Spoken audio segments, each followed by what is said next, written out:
5,000 years ago, before anyone alive today could pronounce the name of this island, before the Romans drew the first lines on a map and wrote down the word Britannia, before any tribe in these lands spoke a single word that still survives in modern English, something enormous was already being built across the entire length of the island, from the wind-scoured cliffs of the far north to the granite moors of the far south, from the chalk downs of the east to the sea-haunted west. A people we do not have a name for, speaking a language no one alive can speak, were raising stones. Not small stones, not decorative stones. Stones the size of buses. Stones that weighed 40, 50, sometimes 80 tons. They dragged them across hundreds of miles of forest and swamp and hill. They stood them upright in patterns we still cannot fully decode. They built rings and avenues and chambers and lone giants in the landscape. And they did it with technology that should not have been capable of what they accomplished. They did this for more than 1,000 years. And then, around 4,000 years ago, they stopped. The strange thing, the thing that almost no one stops to consider, is that nearly all of it is still here. Not in a museum, not behind glass, not reconstructed from a photograph. Still standing, still right where they put it. Older than the Great Pyramid at Giza. Older than the wheel in Northern Europe, older than writing in most of the world, older than the very idea of an island called Britain. And it was not one site. It was not one famous photograph. It was a system. It was something coordinated, something networked, something that linked the far Orkney Isles to the Cornish coast through a chain of monuments so deliberate that modern archaeology is still working out exactly what the plan was. Most of what people know about this comes from one site, one name, Stonehenge. But Stonehenge is not the beginning of the story. Stonehenge is not the biggest. Stonehenge is not the oldest. Stonehenge is not even, in a strict sense, the most important. Stonehenge is one cathedral in a country that was, for 1,000 years, building cathedrals everywhere. The truth of what happened on this island before it had a name is so much stranger, so much older, and so much vaster than the single monument on Salisbury Plain that pulls most of the cameras. And here is the part that no school textbook ever quite manages to put across with the force it deserves. Most of these monuments are still here. You can walk to them today. You can put a hand on them. The same stones that were standing when the Trojan War was being fought. The same stones that were already old when Julius Caesar landed on the Kentish shore. The same stones that watched the Saxon, and the Norman, and the Plantagenet, and the Tudor, and the Hanoverian, and the modern Englishman come and go. The same stones that have weathered 6,000 winters of North Atlantic storm. They are still standing. They have outlived every empire, every language, every name this island has ever been given, and they will almost certainly outlive ours. This is the story of what the first people of this island built, why they built it, how it was built, and why, 5,000 years later, it is still standing. Before we go any further, this is going to be a long one, and we are going to cross the entire island, from Orkney all the way down to Land's End, with stops at sites most people have never heard of, and a few that you have. If you want to come with us, hit the subscribe button now and turn on the bell, so the algorithm actually tells you when the next deep documentary like this one drops. A like on this video is the single biggest thing you can do to help more people find these stories. Now let us go back 5,000 years to a Britain that did not yet exist. To understand what is still standing in the British landscape today, you have to first understand a fact that almost everyone gets wrong. The people who built Stonehenge were not Celts. They were not Druids. They were not the people the Romans met when they crossed the Channel. They were not even, in a direct genetic sense, the ancestors of most modern British people. They were an earlier people entirely, a people whose name has been lost, a people whose language has vanished without a trace, a people we identify only by the things they left in the ground and the things they left standing on top of the ground. We call them, for lack of any better term, the Neolithic British. Neolithic means new stone. It refers to the period when human beings, in this part of the world, had stopped living as full hunter-gatherers and had taken up farming, but had not yet learned to work metal. In Britain, That period runs roughly from 6,000 years ago to 4,000 years ago. 2,000 years, a span of time longer than the entire history of Christianity. And in that 2,000-year window, on this island, something extraordinary happened. It is worth pausing on how strange this is. Most parts of the ancient world that built monuments on this scale did it because they had cities. Mesopotamia had Ur and Uruk. Egypt had Memphis and Thebes. The Indus Valley had Harappa and Mohenjo-Daro. These were urban civilizations with kings, with hierarchies, with writing, with armies, with bureaucracies that could organize the labor of tens of thousands of people. Neolithic Britain had none of that. There were no cities. There was no writing. There were no kings in any sense we would recognize. There was no central state. The population of the entire island at the peak of the monument building period has been estimated at well under 1 million people. Some estimates put it at a few 100,000, scattered across an island larger than mainland Greece. And yet, with that scattered, illiterate, partly nomadic, pre-urban population, they built more standing stone monuments per square mile than almost any other place on Earth. They built more than 1,000 stone circles. They built tens of thousands of standing stones. They built passage tombs aligned to the rising sun on specific days of the year with an accuracy that surveyors using modern instruments have only recently fully appreciated. They moved stones weighing the equivalent of 40 modern cars across distances of, in some cases, over 200 miles. They did this without metal tools, without the wheel as we know it for heavy haulage, without writing to coordinate plans, and apparently without any central authority forcing them to do it. How is that possible? The honest answer is that the closer archaeologists look, the stranger the picture gets. These people had something we do not. They had time, and they had a culture so deeply committed to the project of building in stone that they sustained it across more than 50 human generations. Imagine, for a moment, that your family had been working on the same project for 50 generations. Your great-great-great-great-great-great-grandfather started a wall, and you are still adding to it, and your grandson will still be adding to it. That is the kind of timescale we are talking about. That is the kind of patience. Where did these people come from? Genetic studies done over the last decade have given us a much clearer picture than archaeologists had even 20 years ago. The Neolithic farmers of Britain were not native to the island. They came across the channel in waves from continental Europe. Beginning around 6,000 years ago, their genetic origins trace back ultimately to Anatolia, the part of the world we now call Turkey. They were a people whose ancestors had been farming in the Fertile Crescent and around the eastern Mediterranean for thousands of years before they made it to the British shore. By the time they arrived here, they had been farming people for so long that their bodies showed it. They were shorter than the older hunter-gatherer population they replaced. They had different skull shapes. They had a particular relationship to dairy. And, crucially, they had brought with them a tradition that, on the continent, had already produced monuments in places like Brittany in northwestern France, and at sites like Karnak, with its endless rows of standing stones marching across the landscape. So when they arrived on the British shore, they did not arrive without a culture. They arrived with a stone-building tradition that was already old. They were not inventing the idea here. They were planting an old idea in new soil. And in this new soil, for reasons no one fully understands, the idea exploded. It went further, it went bigger, it went stranger. The monuments they built on this island ended up larger, more numerous, and more astronomically sophisticated than the monuments their cousins were building on the continent. Something about being on this island, in those particular centuries, pushed them to a creative peak that no one quite matches anywhere else in Neolithic Europe. Who, then, was already here when they arrived?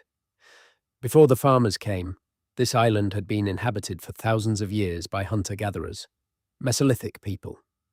The most famous archaeological site from that earlier period is a place called Starcar, in North Yorkshire, where in the 1940s and 1950s, archaeologists found a kind of lakeside camp going back over 10,000 years. The Mesolithic people lived very differently. They moved with the seasons. They followed deer. They fished. They left almost no permanent mark on the landscape, and almost certainly built nothing in stone. When the Neolithic farmers arrived, the genetic evidence suggests, the older hunter-gatherer population did not vanish overnight, but they were largely absorbed or displaced within a few centuries. By around 5,500 years ago, Britain was, for all practical purposes, a Neolithic farming culture, and the stone began to rise. What did these farmers eat? What did they wear? What did their houses look like?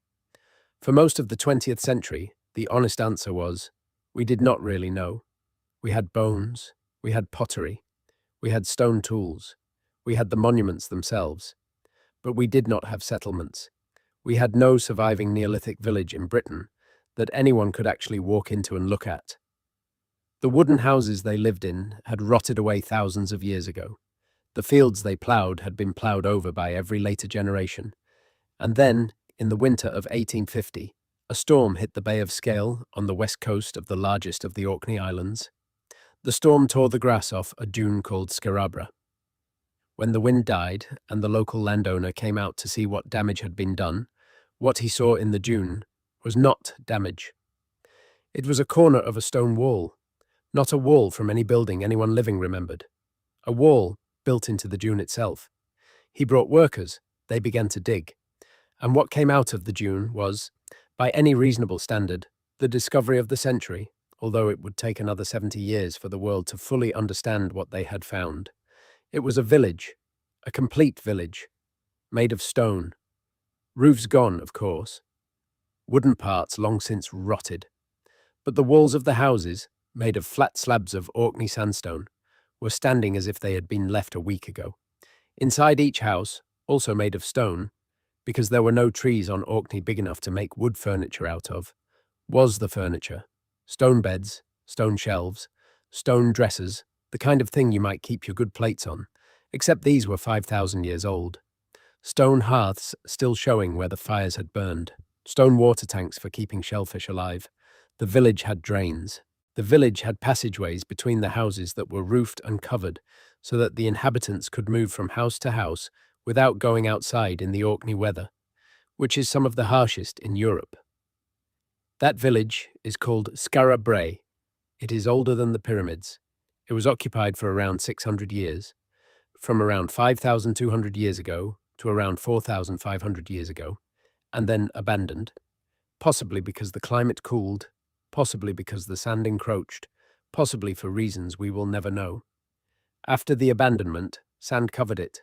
It sat there, under a dune, with all of its stone furniture in place, for 4,500 years. Then, the storm of 1850 stripped the dune back, and the modern world saw, for the first time, what a Neolithic British village had actually looked like. For decades after the discovery, Skara Brae was treated as an oddity, a one-off, an isolated outpost on the northern edge of the British world. The textbook view of Neolithic Britain, well into the 1990s, still treated the southern English chalk landscape as the centre of the action, with Avebury and Stonehenge and the Wessex monuments as the heart of the culture, and the far north as a kind of provincial periphery. Skara Brae was a curiosity. It did not, in the mainstream view, change the basic picture. That view collapsed in 2002. In that year, archaeologists working on the Orkney mainland, on a narrow strip of land between two lochs, dug a trial trench into a low grassy mound called the Ness of Brodgar. They were not expecting much. The mound was small. The location was awkward, sitting between two of the most famous monuments on Orkney, the Ring of Brodgar and the Stones of Stenness, and most archaeologists had assumed that whatever was under it was minor, a domestic site at best, possibly nothing at all. The trench went in, and what came out of the ground stopped them cold. It was a wall, not a domestic wall, not a house wall, a massive, dressed stone wall, 4 meters thick, running for hundreds of meters across the mound. They kept digging. More walls appeared. Then floors, vast paved floors made of slabs the size of dining tables. Then more walls, more buildings, more structures, each one as big as the temples at famous sites like Tarxian in Malta. By the time the season ended, it was clear that what they had stumbled into was not a village, not a single building, not a tomb. It was a complex, a massive walled precinct, larger in floor area than 4 football pitches put together, containing more than a dozen monumental buildings, all built with a precision of stonework that European archaeologists had simply not expected from Neolithic Britain. It became known as the Ness of Brodgar, and over the next 20 years of excavation, what it revealed rewrote the textbook. The Ness was not peripheral. The Ness was central. It was a temple complex, or a ceremonial centre, or a great communal building site, depending on which archaeologist you talk to. But whatever it was the largest and most ambitious Neolithic construction project in Britain, and it was on Orkney, well over 1,000 kilometres further north than Stonehenge. The painted decorations they found on the stones, the first painted stones from Neolithic Britain ever discovered, used red and yellow and black pigments. The stonework was as fine as anything from much later periods, and the dating put it firmly into the same window as Stonehenge, but on average earlier, by 100 or 200 years. The implication was difficult to escape. Whatever cultural movement built Stonehenge, it had not started in Wessex and moved out. It had started in the north, possibly on Orkney itself, and moved south. The far north of Britain, on the windswept islands at the edge of the world, had been the heartland of Neolithic Britain. The big ideas, the big building techniques, the big iconography, the entire architectural language of the great British stone monuments came down out of Orkney. The southern monuments were, in this revised picture, late children of a northern parent. This was not a quiet shift in academic opinion. It was a complete inversion of what had been taught for the entire 20th century. And it was driven by stones that had been sitting in a low mound, unexcavated, for 5,000 years, until somebody put a spade in. The Ring of Brodgar, the great stone circle just up the road from the Ness, is one of the largest stone circles in Britain, third largest after Avebury and Stanton Drew. It originally had 60 stones, of which 27 are still standing, the rest broken or fallen.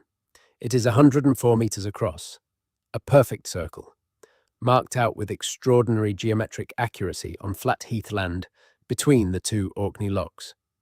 To stand inside the Ring of Brodgar, with the wind coming in off the Atlantic and the gulls calling overhead and the great stones throwing their afternoon shadows across the heather, is one of the most direct connections to Neolithic Britain that any living person can experience.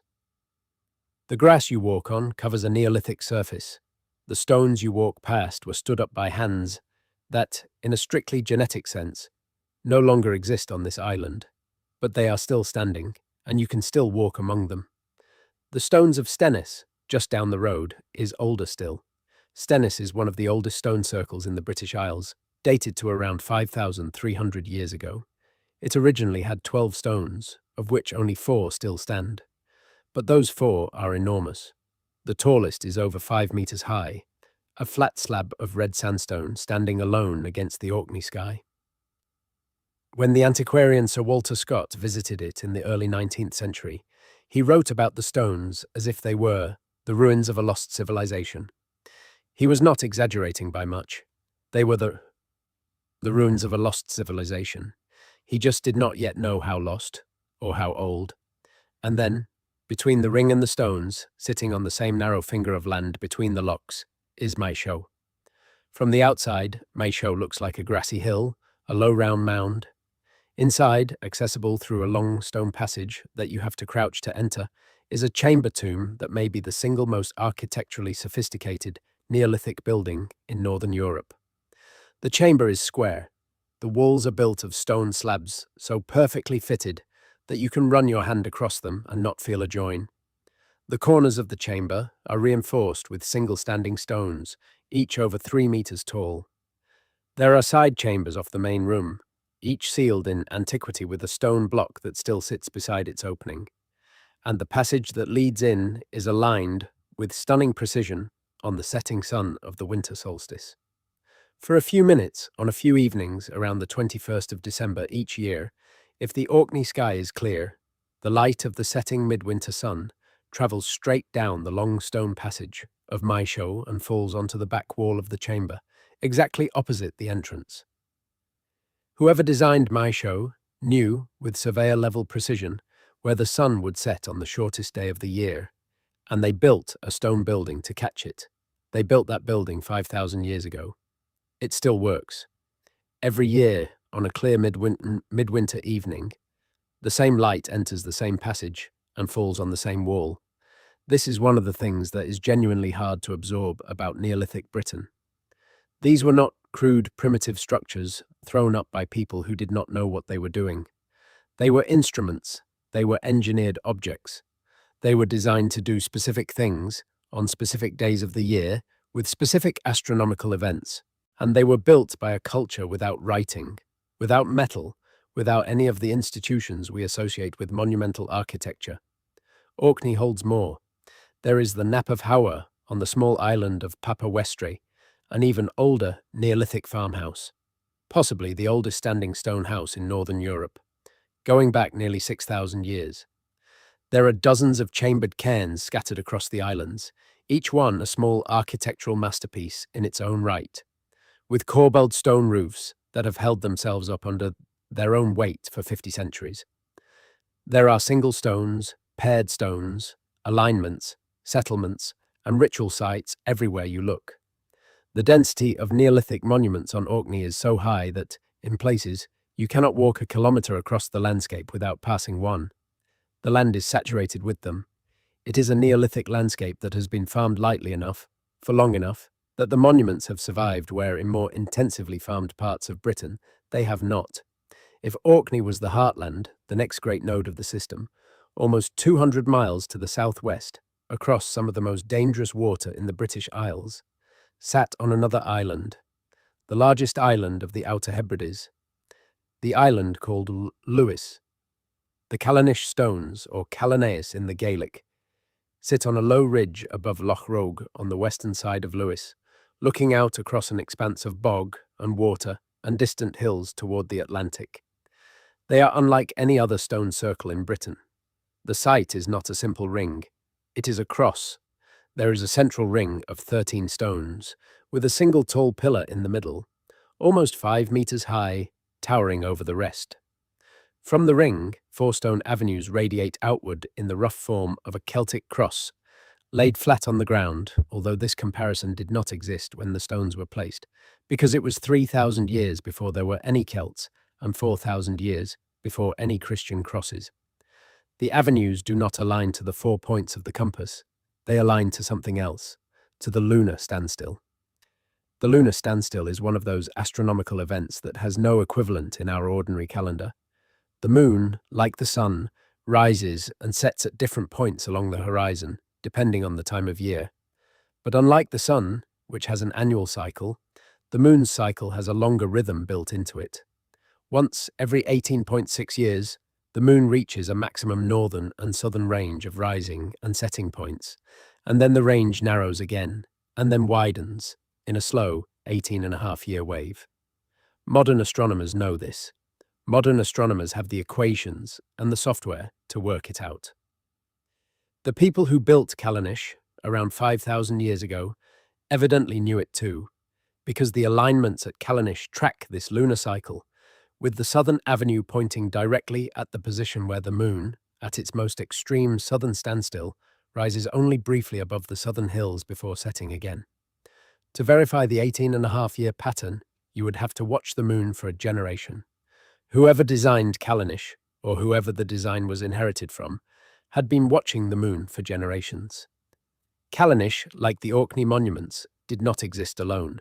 It was part of a complex.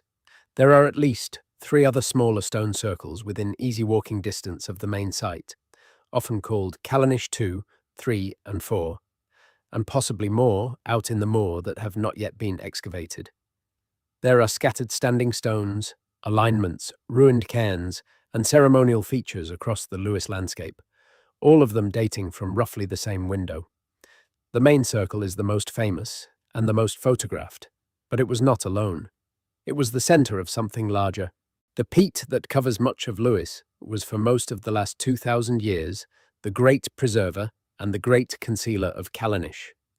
Peat grows slowly. It accumulated over the stones over the centuries, until by the time of the first historical descriptions of the site, in the medieval period, much of the lower part of the circle was buried in meters of bog.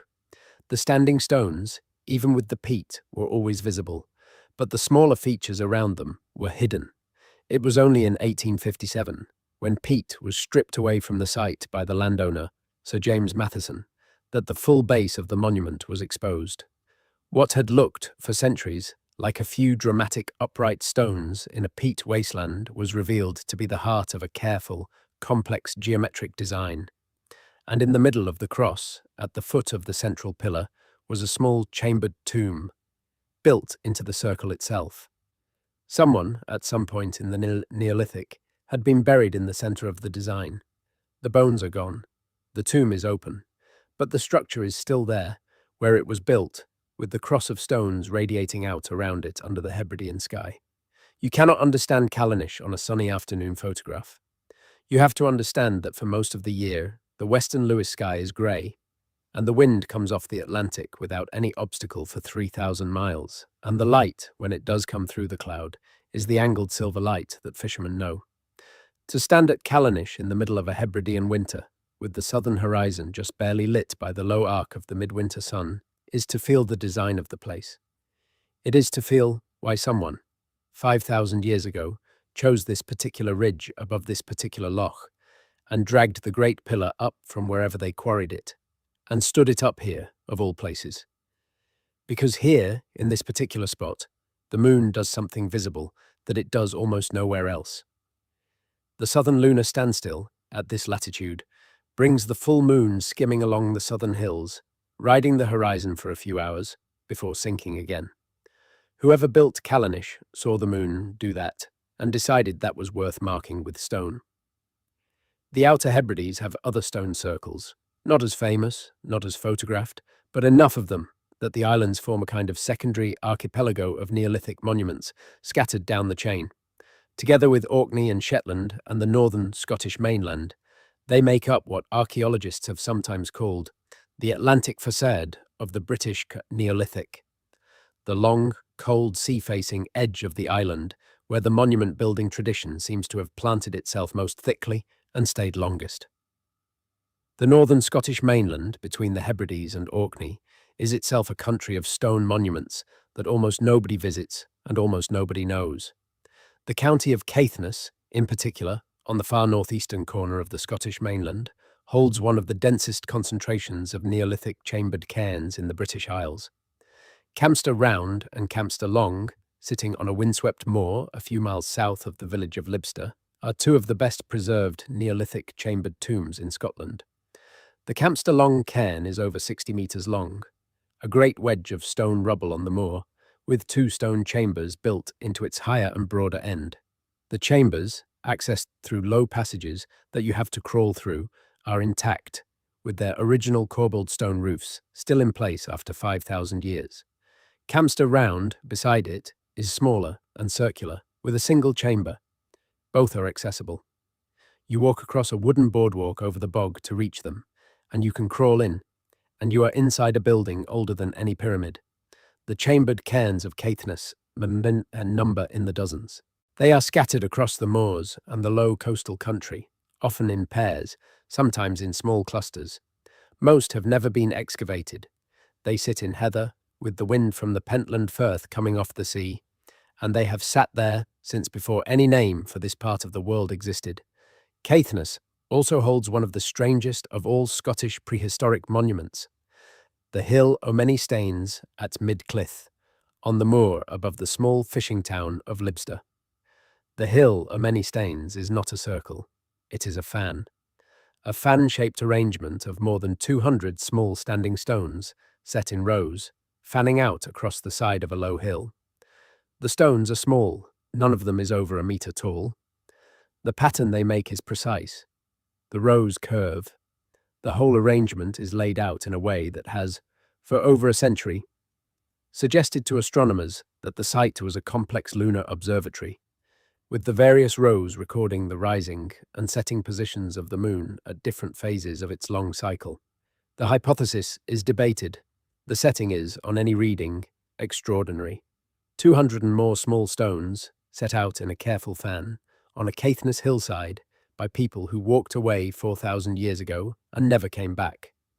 What unites the Hebridean circles, the Caithness cairns, the Orkney complexes, and the entire Atlantic facade is a sustained tradition of stone building under some of the harshest weather conditions in northern Europe.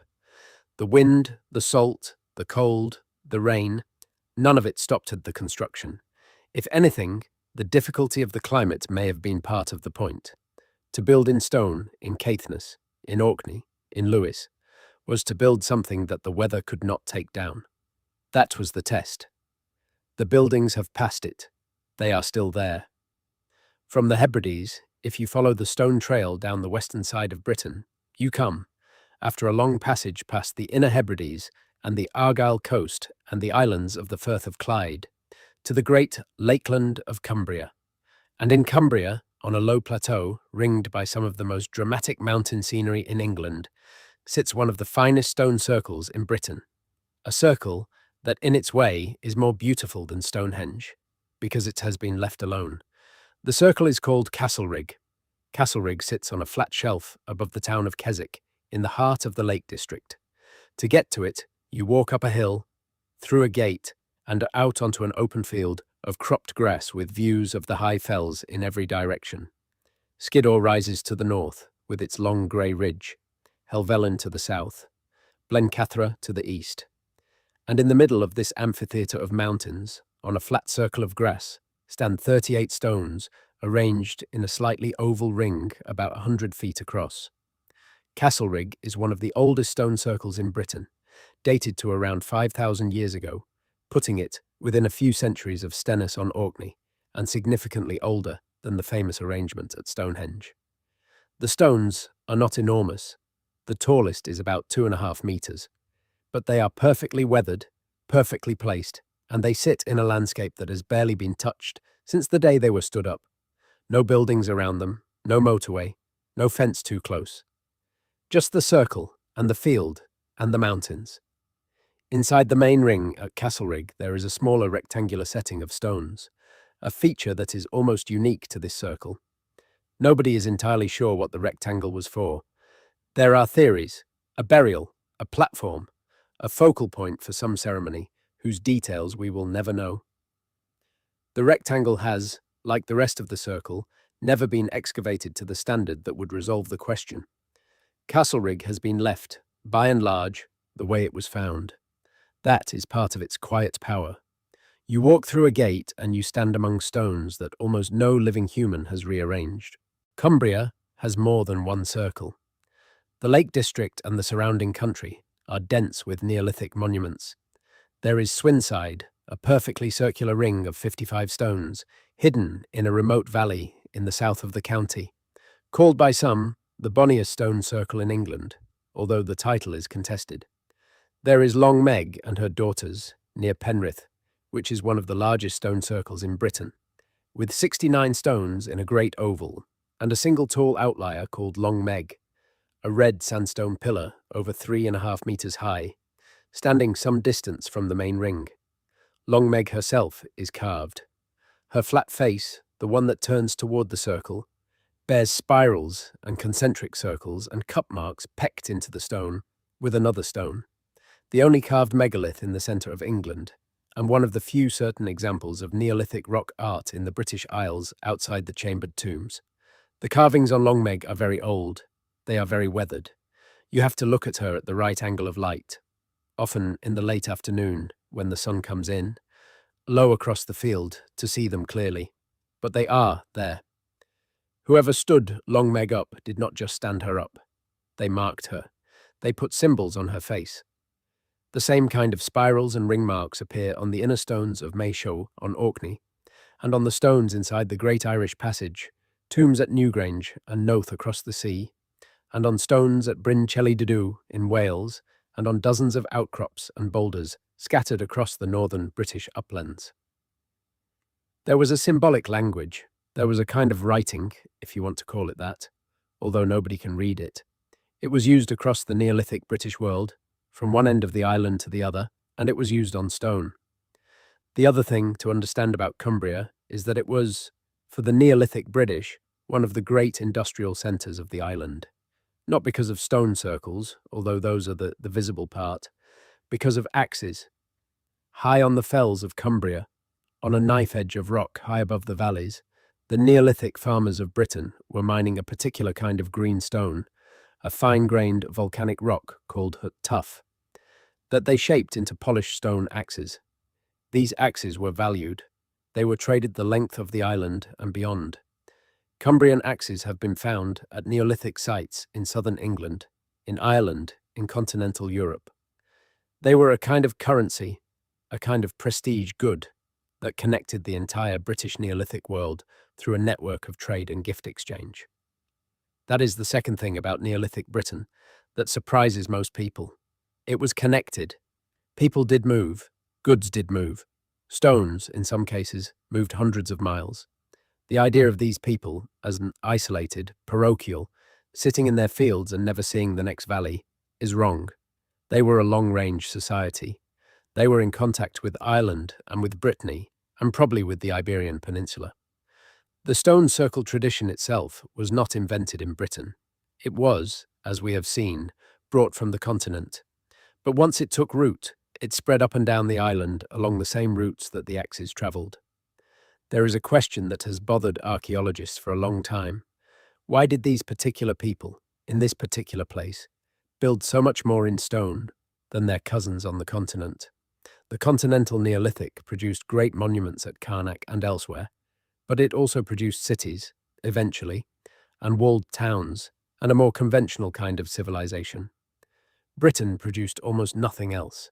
No cities, no towns, almost no settlements that are big enough to call villages, with the exception of Skara and one or two others. But it produced thousands of stone monuments. Why?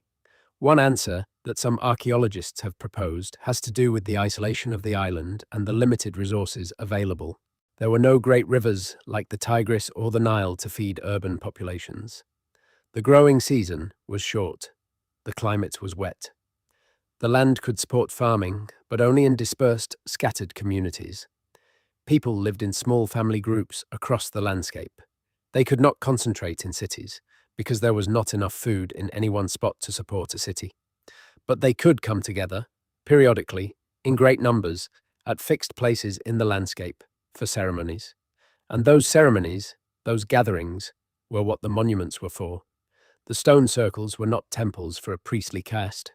They were assembly halls without roofs, places where the scattered farmers of the island could come together once or twice a year to exchange goods, to find marriage partners, to perform rituals, to remember the dead, to settle disputes, and to put another stone in the ground. If that picture is right, then what the Neolithic British were building, with their stone rings and their alignments and their passage tombs, was not a civilization of cities. It was a civilization of meeting places, a civilization distributed across an entire island, held together not by walls and roads and bureaucracies, but by stone monuments that everyone agreed to keep coming back to. That is a different kind of civilization. It is one we do not have a good name for. But it is what they built, and the meeting places are still here, and you can still go to them. Before we drop south into the Great Wessex monuments, into Avebury and the Sanctuary, and Silbury Hill and Stonehenge itself, this is a good moment to say thank you to everyone who has stuck with the documentary this far. If this kind of long, slow, deep look at the deepest history of these islands is what you came for, the best thing you can do right now, before we go on, is leave a comment with the name of a stone circle you have visited yourself, or one you want to visit. The algorithm reads those comments and shows the video to more people who care about this kind of history. And if you have not yet subscribed, now would be the time. We have a long way still to go. We are going to walk into the Great Henge at Avebury next, and then we are going to take the road south, the old white track called the Ridgeway, all the way down to Salisbury Plain. The Ridgeway is by some accounts the oldest road in Britain. It runs along the spine of the chalk uplands of southern England for nearly 90 miles, from Avebury in the west to Ivinghoe Beacon in the east, and it has been used continuously for travel and trade for more than 5,000 years. The same route, the same broad chalky track along the top of the downs. Neolithic farmers walked it. Bronze Age traders walked it. Iron Age tribes walked it. The Romans used parts of it as a strategic route. The Saxons walked it. Medieval drovers walked it with their sheep. Highwaymen rode it. Modern hikers walk it. The road is older than every name we have given to the land it crosses. The road, you might say, is older than Britain, and the road connects the monuments. Avebury sits at the western end. The Uffington white horse, that great chalk figure carved into the hillside, sits along its length, although the horse itself is from the Bronze Age and not the Neolithic. The Wayland's Smithy Long Barrow, a Neolithic chambered tomb of considerable size, sits beside it. Iron Age hill forts sit on top of it. The Ridgeway is the spine of southern Britain, and along that spine the monuments are strung like beads on a chain. But the great monumental cluster of southern Britain is not strung out along the Ridgeway. It is concentrated at the western end of it, in a small patch of the Wiltshire downland, around the source of the River Kennet. And in that small patch, in an area of perhaps 30 square miles, you find the largest concentration of major Neolithic monuments anywhere in the British Isles. You find Avebury, the largest stone circle in Europe. You find Silbury Hill, the largest artificial mound in Europe. You find the West Kennet Long Barrow, one of the largest and best preserved Neolithic chambered tombs in the country. You find the Sanctuary. You find Windmill Hill, one of the earliest causewayed enclosures. You find a network of avenues, alignments, processional routes, and lesser monuments. It is the most monumentalized landscape in Neolithic Europe, and it sits in a stretch of countryside you can walk across in a long afternoon. Avebury itself is, by the metrics that matter, the great stone circle of Britain. Stonehenge is more famous. Stonehenge has the photogenic trilithons. Stonehenge is on more posters. But Avebury is bigger. Avebury is older by some centuries. And Avebury is, in a way that Stonehenge no longer is, intact as a landscape. The henge at Avebury is enormous. The outer ditch and bank, which originally surrounded the entire monument, is more than a kilometre in circumference. Inside the bank, there was originally a great outer stone circle of about 100 massive sarsens. The largest stones, over 40 tons.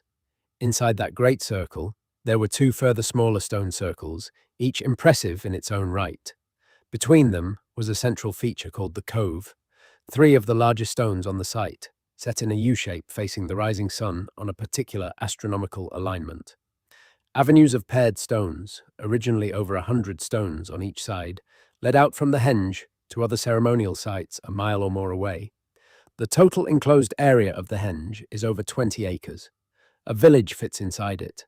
A village does in fact sit inside it today, because in the medieval period, a settlement grew up within the ring of the bank, and the village of Avebury is still there, with its high street running directly through the middle of the prehistoric monument, and the cottages, and the church and the pub all sitting between and among the great stones. This is the strange thing about Avebury that no photograph can quite capture. You do not look at Avebury from the outside. You drive into it. You park your car within it. You walk into the pub, which is within it, and you order a pint, which you can drink, which is also within it. The henge is so large that the modern village simply occupies a part of it. The stones rise up around the cottages. The bank rises up around the village. You can sit on a wall outside the church and look across at a 50-ton standing stone in the next field over and realize that the wall, the church, the field, and the stone are all inside a single prehistoric monument, and the monument is bigger than the village. That is, in a way, the proof of how much was built here. Avebury is so vast that a medieval village did not destroy it, did not even, in any important sense, change its scale. The village just sat down within it. The monument was the landscape. The stones at Avebury are not the dressed, finished, joinery work that you see at Stonehenge. They are raw sarsen. Sarsen is a particular kind of sandstone, a hard, glassy, silicified rock that formed in patches across the chalk of southern England in the deep geological past. The Neolithic builders did not quarry sarsens. They could not have. The stones were too hard to work with anything available at the time. What they did, instead, was find them. The sarsens were lying around, in patches of downland a few miles to the south of Avebury, in places like Fifield Down and Lockeridge Dean. Fields of natural sarsen blocks could be found, scattered across the surface of the ground, left there by ancient erosion.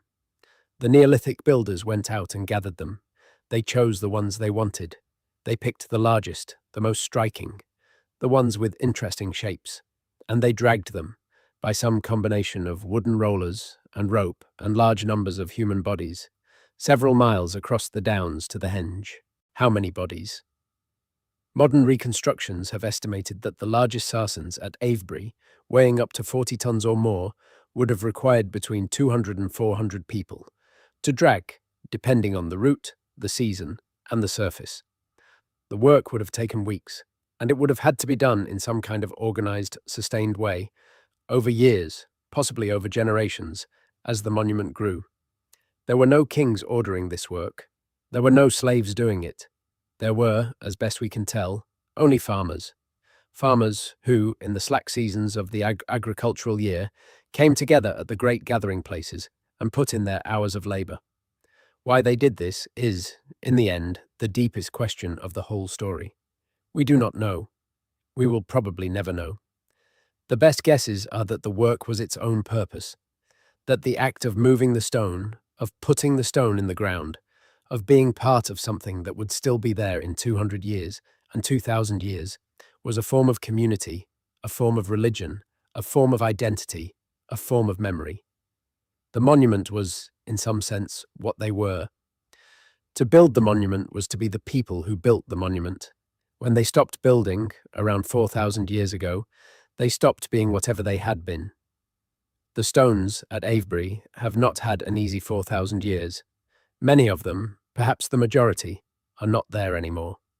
In the medieval period, particularly during the 14th and 15th centuries, a sustained campaign of religiously motivated destruction targeted the standing stones.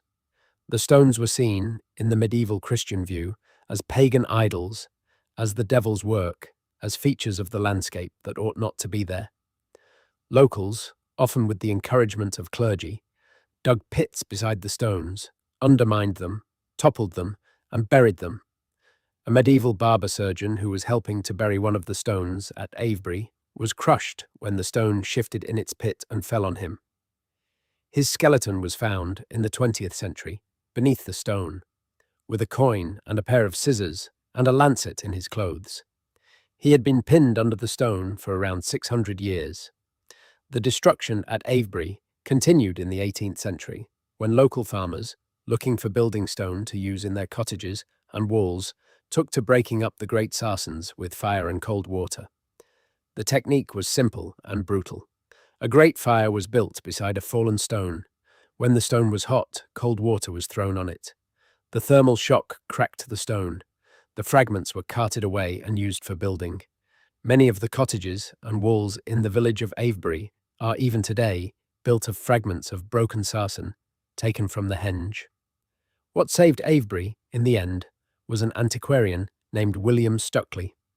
Stukeley visited the site repeatedly in the 1720s, recorded what was still standing, drew detailed plans of what remained, and wrote, with considerable indignation, about the destruction he saw happening. His drawings preserve the appearance of stones that no longer exist, including the great Beckhampton Avenue, a kilometre-long row of paired stones leading out of the henge to the west, of which almost nothing is now visible above ground. The destruction continued after Stukeley's time, but his record gave later generations a starting point for understanding what the monument had once been. In the 20th century, the work of restoration began. The archaeologist Alexander Keiller, an heir to the Keiller marmalade fortune, bought up the land around the henge in the 1920s and 1930s and undertook a systematic program of excavation and re-erection. The buried stones, the ones the medieval villagers had pushed into pits and covered over, were rediscovered, dug up, and stood back in their original positions. The pits beside the stones that had been destroyed were marked with concrete pillars, so that you can walk through the henge today and see where every stone was, even the ones that have been gone for centuries. Keiller's work is the reason Avebury looks the way it does. He restored a monument that had been, for centuries, half buried and half destroyed, to something approaching its original layout. Without him, you would not be able to see Avebury at all. The henge would be a row of cottages in a field, with a few odd stones leaning at the edges. The fact that this restoration was possible at all, that the stones the villagers had buried were still down there, intact, is itself a kind of demonstration of the strangeness of these monuments. They were too big to destroy easily. They were too heavy to remove. The villagers could topple them and bury them and break them up with fire. But in many cases, the simplest thing to do, faced with a 40-ton stone in the middle of a field, was just to push it over and cover it with earth and try to forget it was there. The earth was patient. The earth kept the stone. The earth, in the end, gave it back. A short walk south of Avebury, across the modern road and along a paved track, is the next great monument in the cluster, Silbury Hill. From a distance, Silbury looks like a natural hill, a small, conical, very steep, grass-covered hill rising out of the flat valley of the River Kennet. It is 40 meters high. It covers an area at the base of about 5.5 acres. It is the largest artificial mound in Europe, and possibly in the entire prehistoric world outside of Central America. It is older than the pyramids at Giza by a few centuries, and it is, as far as anyone can tell, almost entirely solid. Silbury Hill was built up in stages, between roughly 4,400 and 4,700 years ago, in the late Neolithic. The construction technique was sophisticated. The builders first laid down a central core of chalk and gravel, surrounded by a low retaining wall. Then they built up around it, layer by layer, with a kind of cellular structure of internal walls that gave the mound its stability and prevented the kind of collapses that could otherwise occur with such a steep, tall pile of loose material. The whole thing is essentially a giant chalk and earth wedding cake, with internal architecture as carefully designed as any of the henges or stone circles. What is Silbury Hill for? That is the question, of course. It is not a tomb. Several deep excavations have been made into the mound over the centuries, including a tunnel driven straight in from one side in the 19th century, and none of them have found any burial, any chamber, any structure inside. It is solid. It is just a hill, a vast, deliberate, artificial hill, raised by hand by a Neolithic community that put in, by some estimates, the equivalent of millions of person-hours of labor. There are theories. Silbury may have been a platform, a stage for ceremonies whose performers could be seen from miles around. It may have been a kind of cosmic landmark, marking a sacred location at the meeting of certain landscape features. It may have been built simply to be built, as the largest possible expression of the same labor-invested impulse that produced the henges. It may, as some have suggested, have been associated with the rising waters of the River Kennet, with springs that emerged at its base, with the reflection of the moon in still water at certain times of year. Nobody knows. The truth is that the most famous artificial mound in prehistoric Europe is, in terms of its purpose, almost completely opaque. We do not know what it is. We know only that they built it, that it took them generations, and that they thought it was worth the effort. The same network of paths and avenues that connects Silbury to Avebury connects it, also, to the next monument in the cluster, the West Kennet Long Barrow. The Long Barrow sits on a low ridge just south of Silbury, looking down on the mound and across the valley. Long barrows are a particular kind of Neolithic chambered tomb that was common across Britain and northwestern Europe. In the earlier part of the Neolithic period, between roughly 5,000 and 6,000 years ago, they are long mounds of earth, often more than 100 meters long, tapering at one end, with stone chambers set into the higher and wider end. West Kennet is one of the largest and best preserved long barrows in Britain. The mound is 100 meters long. The stone chambers at the eastern end are still intact, still roofed with their original capstans, still walkable. You can go inside. There is a central passage about 10 meters long, with 2 pairs of side chambers and a single end chamber, all built of massive sarsen slabs and chinked with smaller stones to close the gaps. The roof is a series of horizontal sarsen slabs laid across the tops of the upright wall stones. The whole thing has been standing for over 5,500 years. The tomb was in use as a place of burial for at least 1,000 years.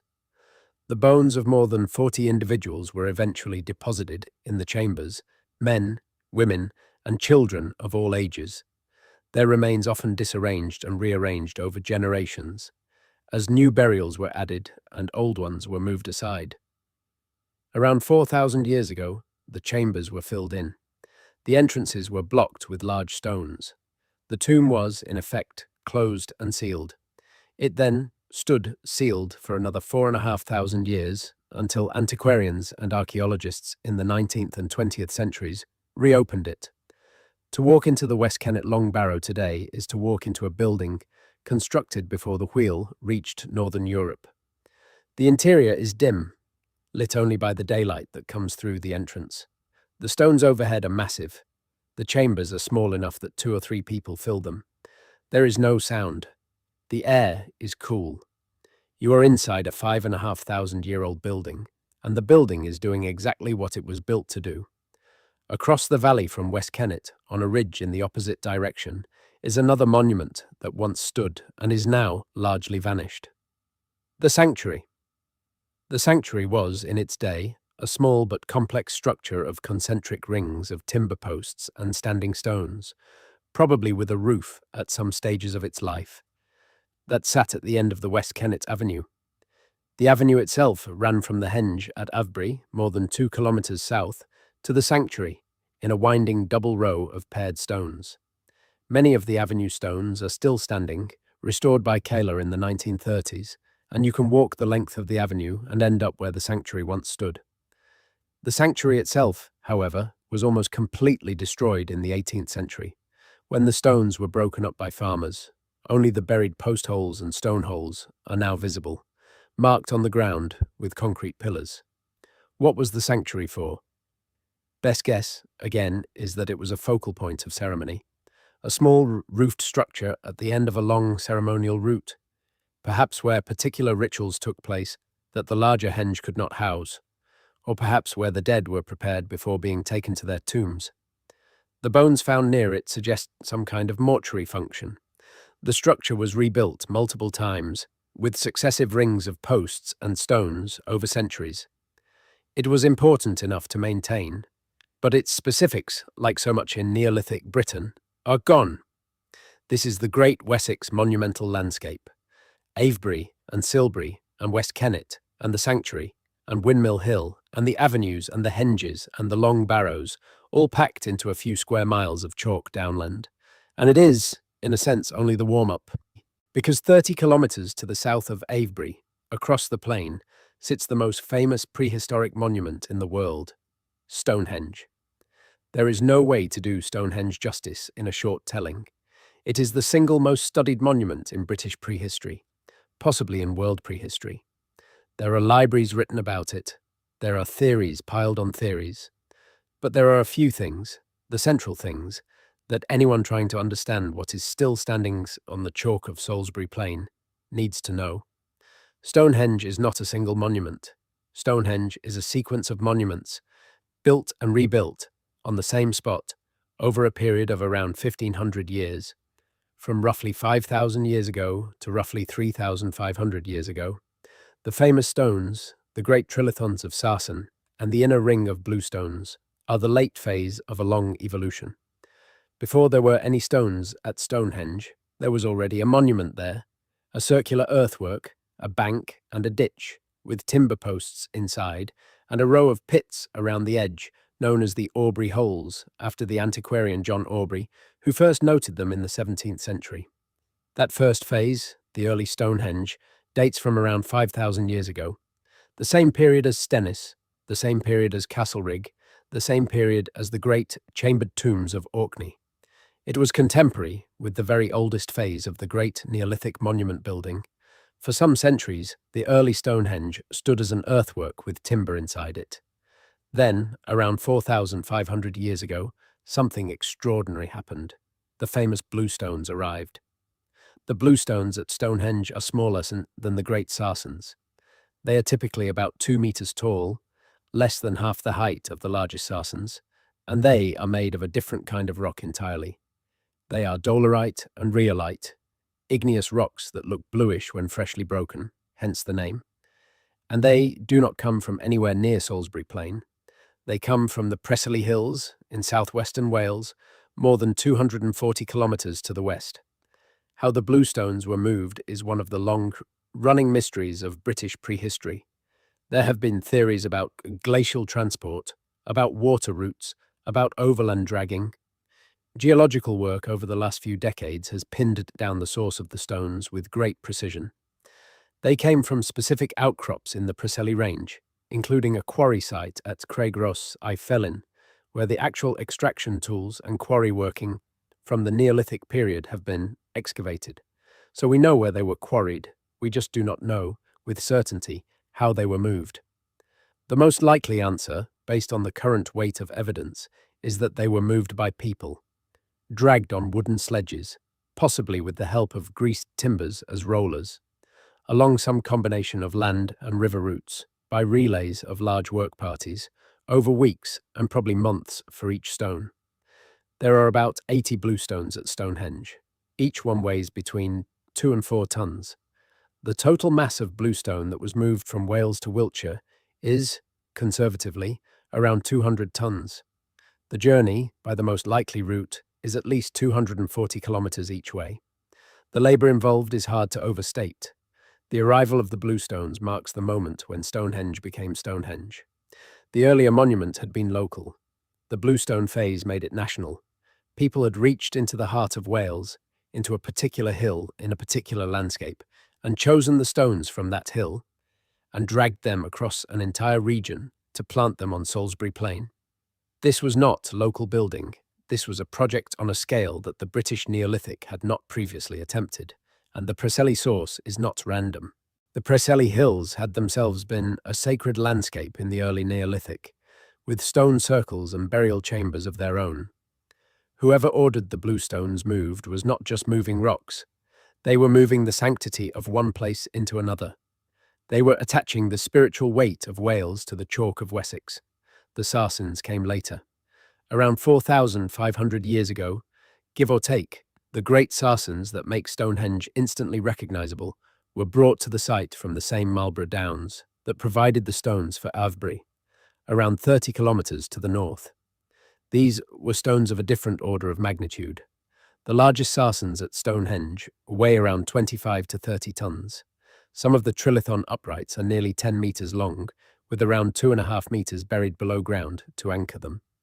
The horizontal lintels that sit on top of the trilithon pairs were lifted up and fitted onto carved tenons on the tops of the uprights, using a mortise and tenon joinery technique, borrowed, almost certainly, from woodworking and applied here to stones weighing tons. This is what makes Stonehenge architecturally unique in the British Neolithic. It is the only major stone circle that uses dressed, finished, joinery work, with the stones carved smooth on the surfaces, that face inward and locked together with woodworking joints. Every other British stone circle uses rough, unworked stone, often as it was found in the landscape. Stonehenge is the exception. Stonehenge was finished.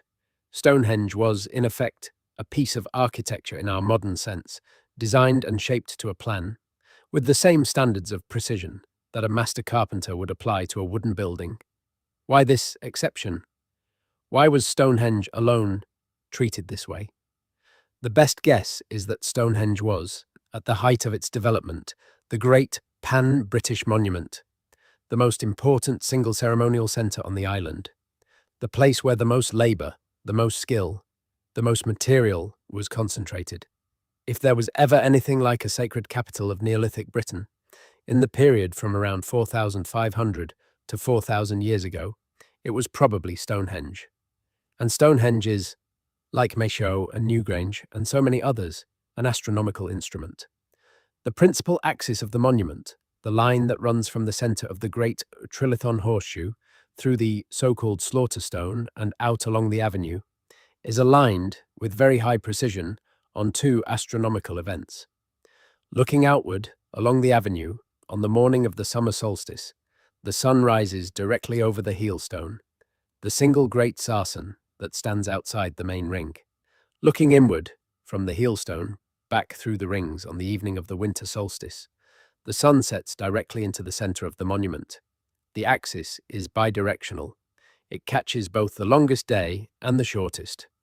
Most archaeologists now believe that the winter solstice alignment was in fact the primary one. The midsummer sunrise is dramatic and gets the modern crowds, but the midwinter sunset is the one that the stones themselves seem to have been designed around. It was the moment when the year turned, the moment when the light, having grown shorter and shorter for 6 months, paused and began to grow again. That was the moment Stonehenge was built to catch. Stonehenge was also a place of burial. The original Aubrey holes around the inside of the early ditched enclosure contained cremated human remains.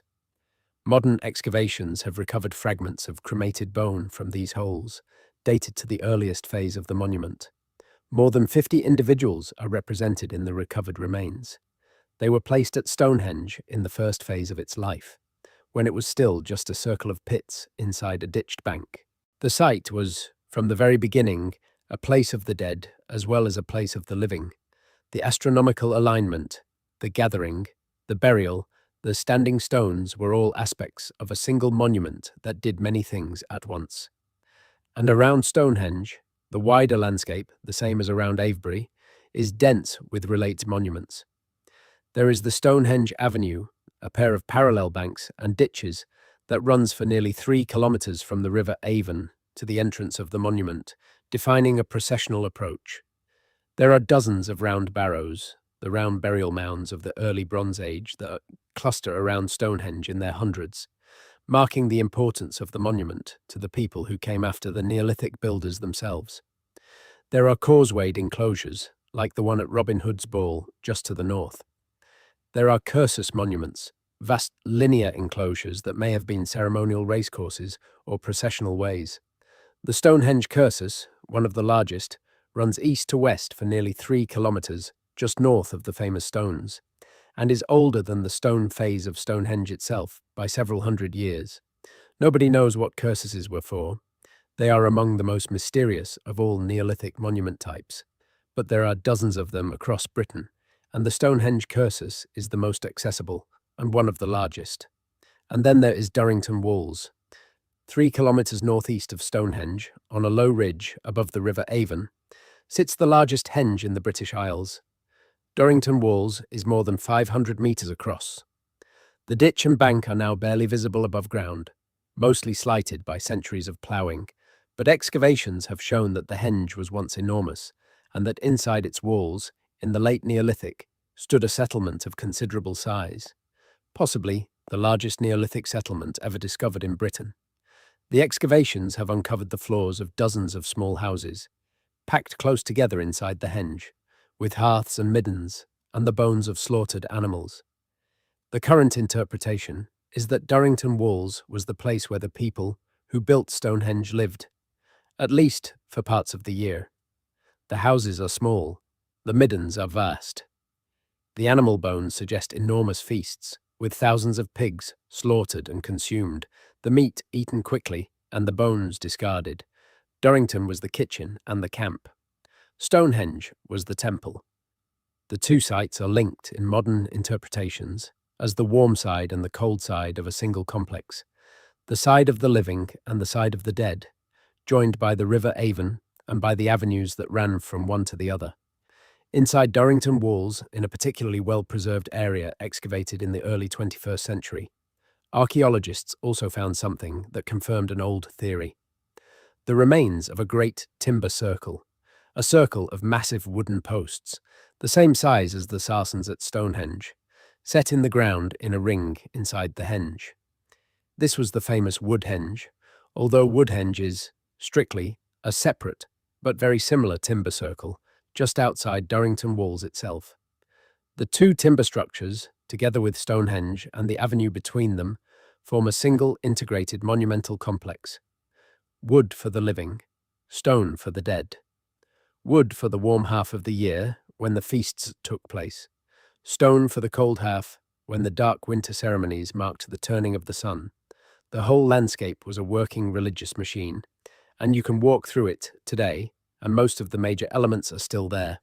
The Wessex cluster, around Avebury and Stonehenge, is the most concentrated and the most famous part of the British Neolithic monument network, but it is far from the only part.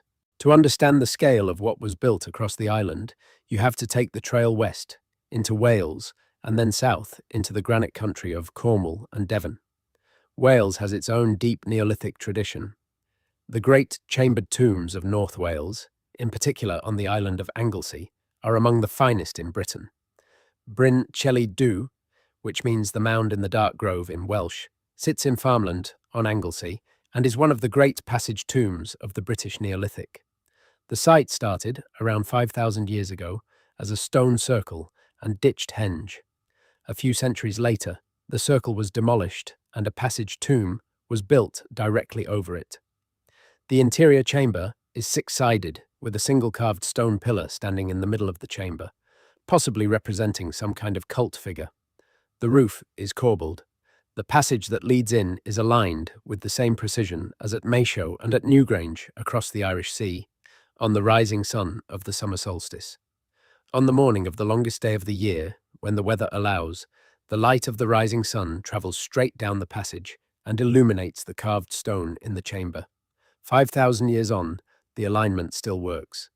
Anglesey has several other chambered tombs, including the spectacular Barclodiad y Gowres on the western coast, with its carved stones bearing the same spirals and zigzags that appear at Newgrange and on Long Meg in Cumbria. The Welsh chambered tombs are part of the same cultural family as the Orkney and Boyne Valley tombs. The art is the same. The architecture is the same. The astronomical alignments are the same. They were not built in isolation. They were built by people who were in contact with one another, who shared an architectural language, who knew what the other ends of the network were doing. Further south, in West Wales, on the windswept Pembrokeshire coast, is one of the most striking standing monuments in Britain, Pentre Ifan. Pentre Ifan is a portal dolmen, a kind of Neolithic monument that consists of a massive capstone supported by upright stones, originally probably buried under a long mound of earth that has since eroded away, leaving only the stone skeleton. The capstone at Pentre Ifan is enormous, weighing perhaps 16 tons, and it sits, balanced on the tips of three of its uprights, in a way that looks almost impossible. It has been balanced like that for 5,000 years. The Welsh poets have written about it. The painters have painted it. It is one of the great photographs of Welsh prehistory. And underneath that single, improbable, perfectly balanced capstone is a small chamber. The chamber where, at one point in the deep past, a few of the Neolithic dead were laid.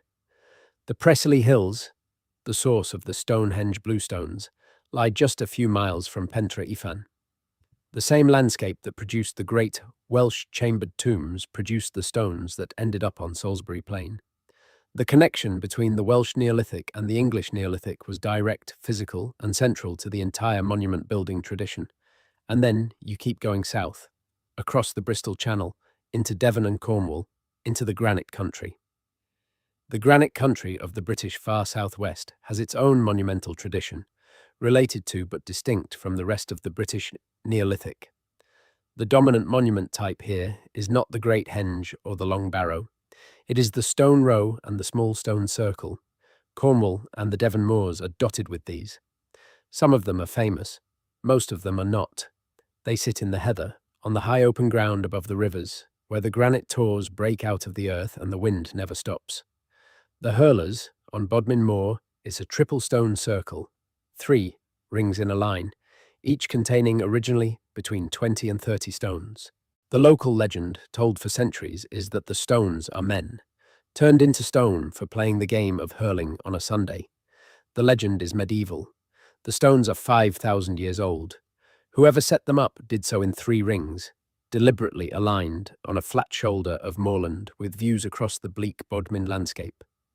They are not as famous as Stonehenge.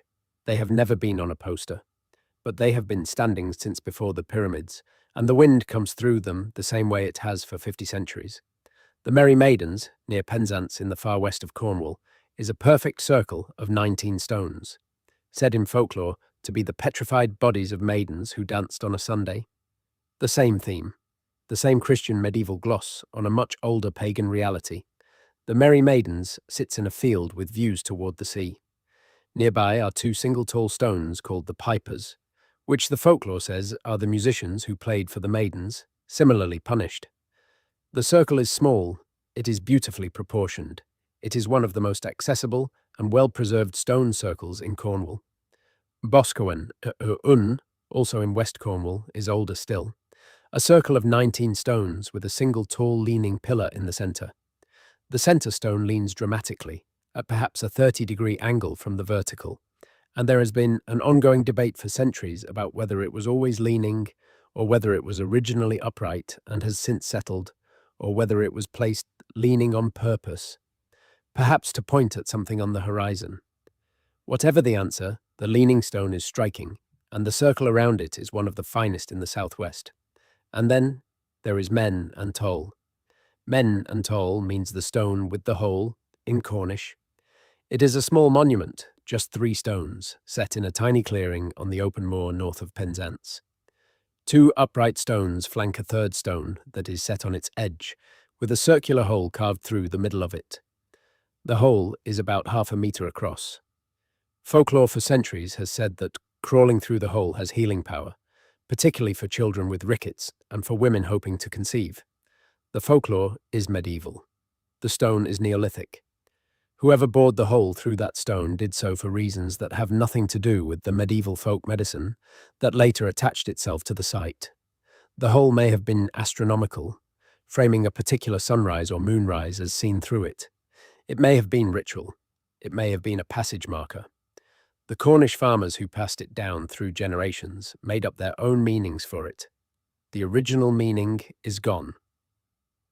But the stone with the hole is still there, in its small clearing, and people still crawl through it, hoping for whatever they hope for. The Devon moors, particularly Dartmoor, have their own Neolithic and Bronze Age monumental landscape, denser than anywhere else in southern Britain.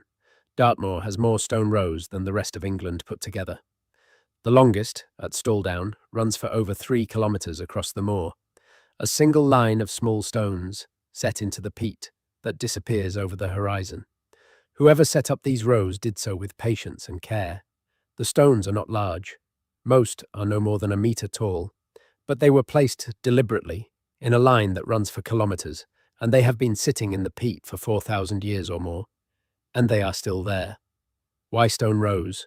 Why kilometres of small stones in lines across high moorland? The honest answer is that no one is entirely sure. The rows often start or end at small cairns. They often run in lines that have astronomical alignments, although the precision is harder to demonstrate than at the great circles. They may have been processional ways, or boundary markers, or memorials of journeys. Dartmoor was a settled and farmed landscape in the late Neolithic and early Bronze Age, and these monuments were part of how that landscape was organised. They are not as spectacular, individually, as Stonehenge, but there are hundreds of them. There are thousands of individual stones. They cover a region. They are a system, and like everything else in this story, they are still there, where they were placed, in the peat, on the moor, with the same wind blowing over them. The British far southwest also has the great cliff castles and chambered cairns of the coast. There are entire subregions of the country, like West Penwith in Cornwall, that are essentially one continuous prehistoric landscape, with monuments visible from every hill. The granite of these regions does not weather quickly. The agriculture has been light, mostly pastoral, never quite intensive enough to clear away the old stones. They have stayed. They are part of the landscape. They are, in a way that almost no other part of Britain quite matches, present. There are other great circles, scattered across the body of the island, that almost no tourist ever sees, and that deserve a place in any honest account of what was built before Britain had a name. Stanton Drew, in Somerset, is one of these. By raw size, Stanton Drew is the second largest stone circle complex in Britain, after Avebury.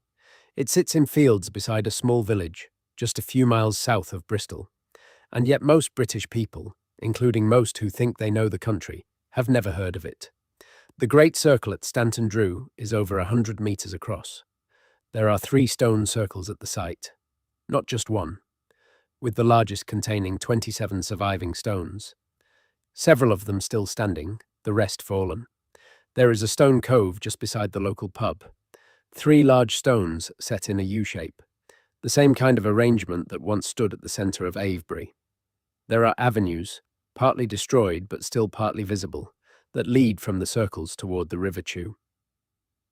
What lifts Stanton Drew out of the category of merely large circles is what is hidden under it. In the late 1990s, archaeologists used the new geophysical survey techniques to look under the surface of the largest circle. What they found stunned the discipline. The Great Circle was not, as had been assumed, a simple ring of stones. It was the surviving stone perimeter of a much larger and more complex monument. Beneath the grass, the survey revealed 9 concentric rings of buried post holes, each one originally holding a massive wooden post, with the entire arrangement enclosed by a ditch. The wooden structure must have been astonishing.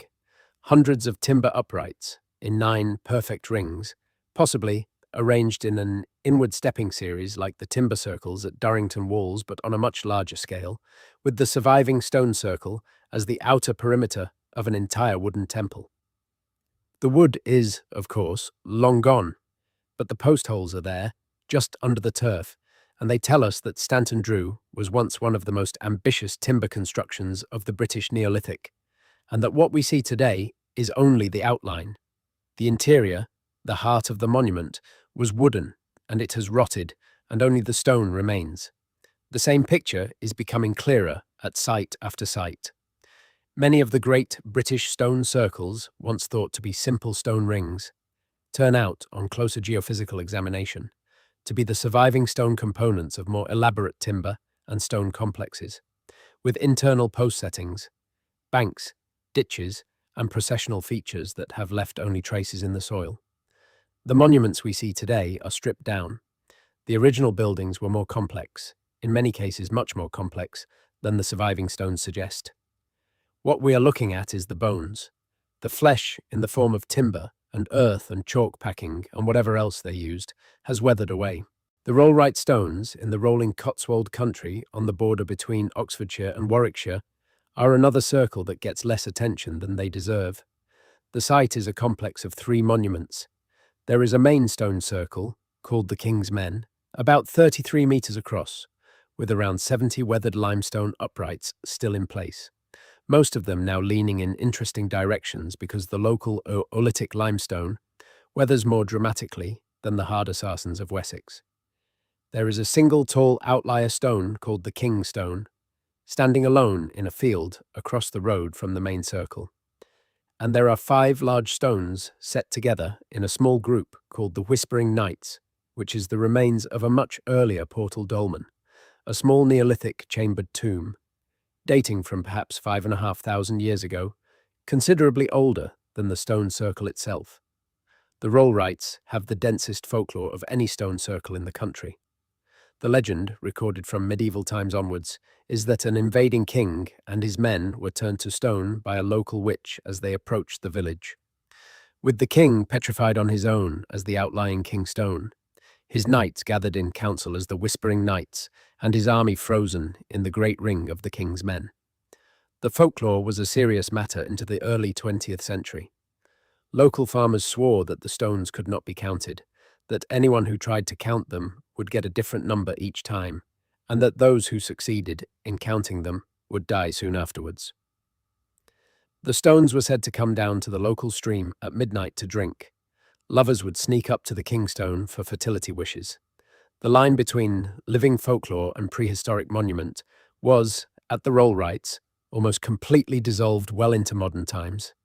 Arbor Low, in the high limestone country of the Derbyshire Peak District, is sometimes called the Stonehenge of the North, although the comparison flatters Stonehenge as much as it does Arbor Low. The monument is a henge, a circular bank and ditch over 80 metres across, with around 50 stones laid out in an oval inside the ring. Every single one of the stones at Arbor Low is fallen, lying flat on the ground in their original positions, as if knocked over by some great wind. Whether they were ever upright is one of the standing questions of British prehistory. Some archaeologists believe that the stones were originally raised and were toppled in antiquity, possibly in the medieval period, possibly during the Bronze Age.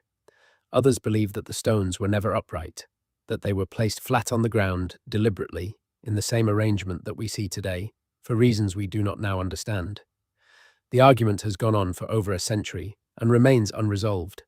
To stand at Arbor Low, on the high ridge with the wind whipping across the limestone plateau, looking down at the great oval of fallen stones, is to be confronted with one of the genuine, unresolved mysteries of the British Neolithic. The henge is enormous. The stones, if they were ever standing, would have been impressive. Now they lie there, flat, in the perfect oval their builders chose for them. The pattern they make on the ground is still legible. The mystery, why they lie that way, and whether they always have, may never be solved. Around Arbor Low, the Peak District has its own dense cluster of late Neolithic and early Bronze Age monuments. The Nine Ladies on Stanton Moor is a small but perfectly preserved circle of 10 short stones in a beautiful birch wood, with a single outlier stone, the King Stone, nearby. There are dozens of cairns, barrows, and stone settings scattered across the Derbyshire uplands.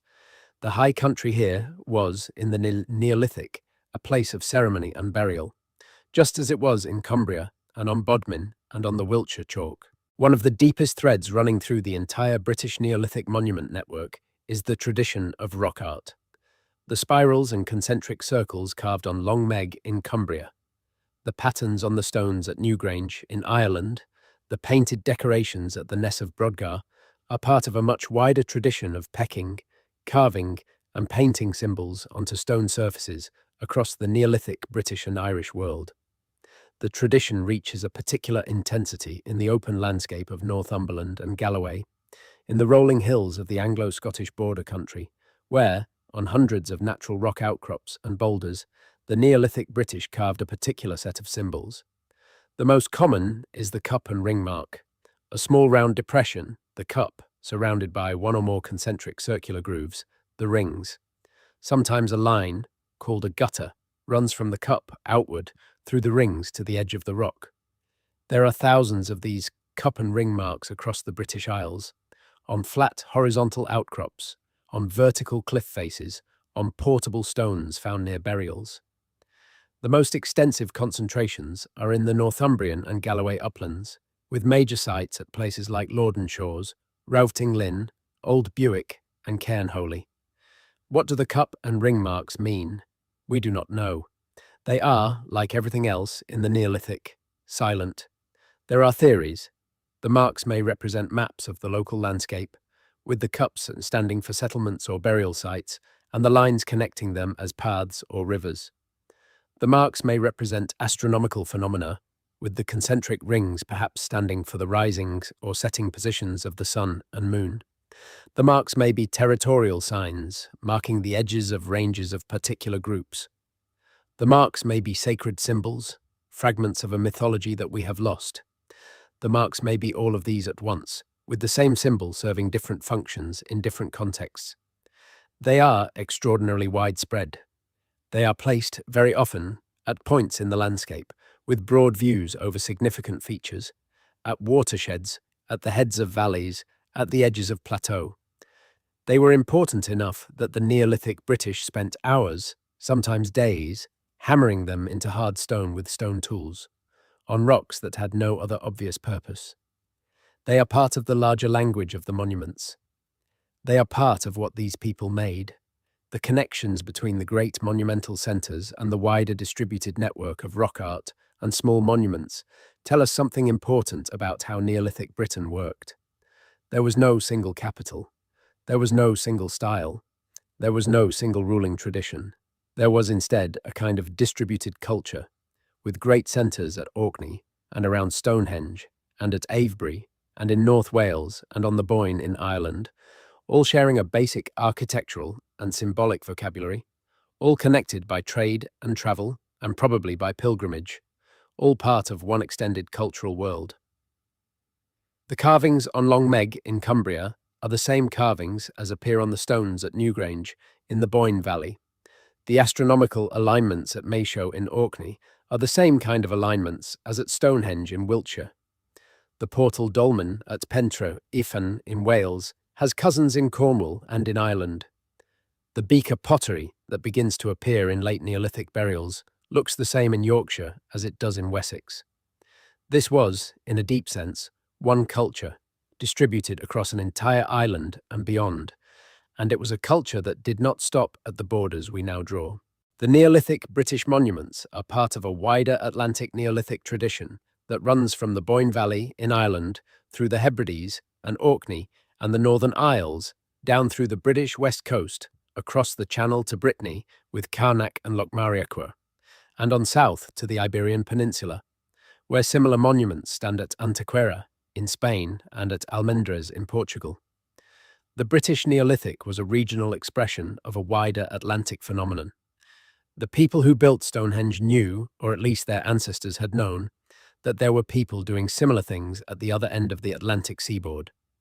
The architectural ideas moved up and down that coast for 2,000 years, and what was built at each node of the network drew on what was being built at all the others. That is part of why the discovery, in the early 21st century, of the actual quarries on the Preseli Hills of Wales, where the Stonehenge bluestones were extracted, was such an important moment in modern British archaeology.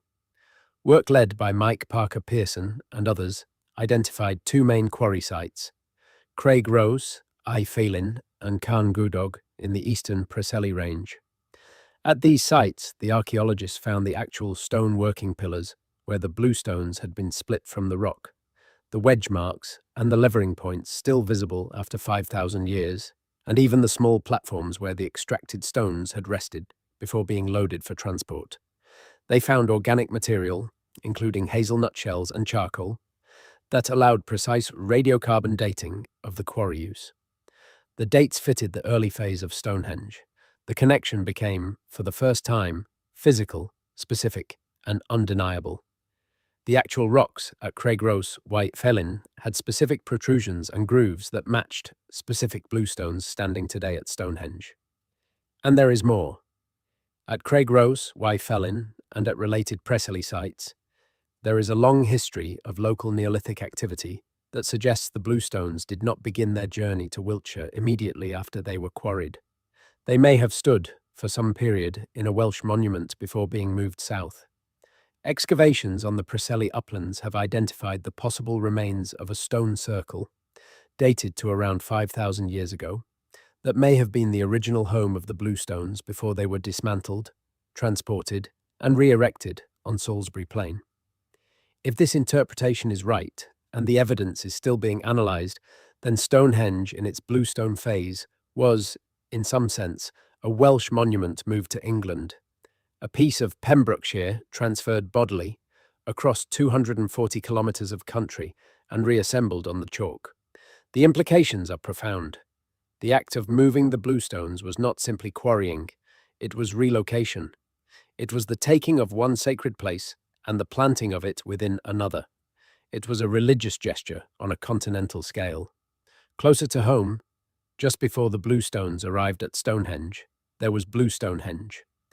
The recently identified Blue Stonehenge sat at the end of the Stonehenge Avenue, where the avenue meets the River Avon, and it was a small stone circle, around 10 metres across, made up of bluestones brought from the Preseli source. The circle was dismantled in antiquity, the stones removed and apparently moved into Stonehenge itself, where they were incorporated into the great monument. The pit holes where the Blue Stonehenge stones had stood were rediscovered in 2008 and 2009, and they tell us that the bluestones did not, on their arrival from Wales, go directly to Stonehenge. They went first to Blue Stonehenge by the river, and were used there in a smaller circle for some unknown period of time, before being taken inland to the larger monument. The river was central to the layout. The river was, in some sense, the spiritual road that connected the bluestones to the henge. By around 4,000 years ago, the great wave of Neolithic monument building was ending. Across the island, from Orkney to Cornwall, the construction of new stone circles and large henges slowed and then largely stopped. Existing monuments continued to be used, often for a long time after their construction. New burials were added to long barrows. Round barrows began to be built around the great henges. Stonehenge itself continued to be modified for centuries after its main stone phases were finished. But the energy of the original monument building had been spent. Something had changed. What changed was, partly, the people. Around 4,400 years ago, a new wave of migration reached the British shore, this time from the European continental plain, bringing with them new pottery, new burial customs, new technologies, and, decisively, the knowledge of metal. The newcomers are usually called the Beaker people, after the distinctive bell-shaped pots that they buried with their dead. They were genetically very different from the Neolithic British. Modern studies have shown that, within a few centuries of their arrival, the genetic makeup of Britain had been substantially replaced. The Neolithic British, the people who had built the great stone monuments, declined sharply in number. The Beaker culture became dominant. The Bronze Age had begun. Why the Neolithic British declined so sharply is one of the great open questions of British prehistory. Disease has been suggested. The Beaker newcomers may have brought illnesses, including possibly the plague, to which the Neolithic population had no immunity. Climate change has been suggested. The late Neolithic seems to have seen a deterioration of the British climate, with cooler and wetter conditions that may have undermined Neolithic farming systems. Social collapse has been suggested. The energy of the great monument building tradition may simply have run out, exhausted by centuries of effort.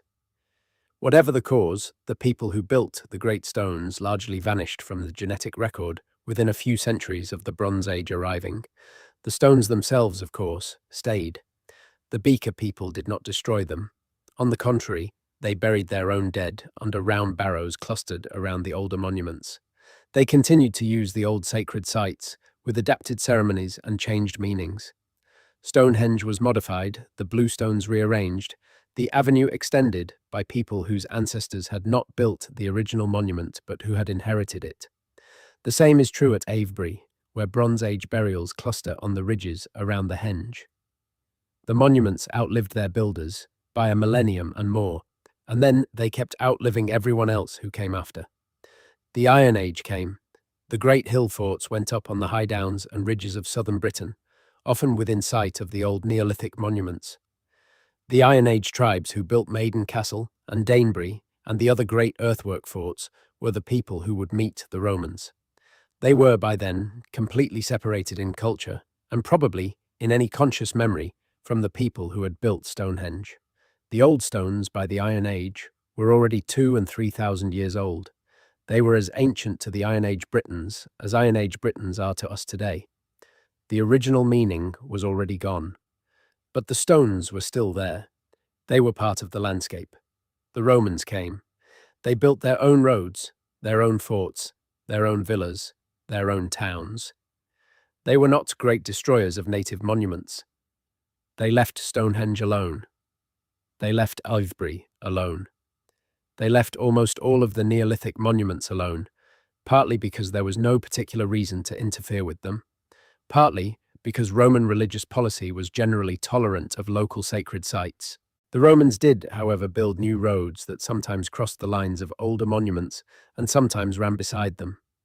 The Roman road through the Wiltshire Downs passes close to Avebury, and the road through Salisbury Plain comes within a few kilometres of Stonehenge. The Romans knew the monuments were there. They did not flatten them. They simply built around them. When the Romans left, around 400 years after they had arrived, and the Saxons came to take their place, the picture changed only slightly.